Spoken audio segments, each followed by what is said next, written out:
Des températures de 20 à 22 degrés ces derniers jours, un mois de mars peu pluvieux, bref, tout est réuni pour que la sécheresse s'installe en Touraine. Météo France en fait déjà le constat sur ce début d'année 2012.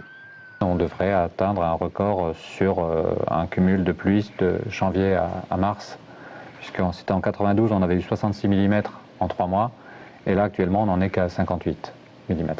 Et Fabien Moussu, jeune agriculteur installé à Nouzilly, n'attend que ça, la pluie. Son exploitation s'étend sur une quarantaine d'hectares consacrés principalement à l'alimentation de ses quelques 150 vaches, dont la moitié de vaches laitières.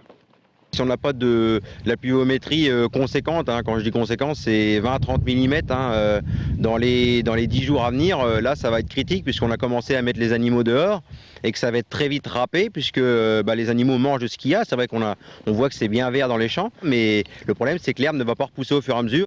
Et le déficit de pluie de ces derniers mois engendre également une hausse du cours des céréales nécessaires à l'alimentation du cheptel de Fabien. Bref, des coûts qui augmentent, à mettre en parallèle avec des prix de vente du lait qui, eux, n'augmentent pas et ont même tendance à baisser.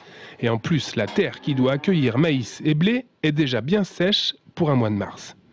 En ce moment, on a ce coup de chaud avec ce vent d'est qui est là jour après jour et qui assèche considérablement les terrains. Alors ces terrains, il va falloir qu'on les travaille maintenant dans 10, 15, peut-être 20 jours. Il y en a qui ont déjà commencé, puisqu'en fait on a peur que si on attend trop, on ne puisse plus travailler les terrains. Bref, même si ce temps quasi estival est agréable pour beaucoup, si le déficit hydrométrique venait à perdurer, la situation pour les agriculteurs deviendrait vite problématique.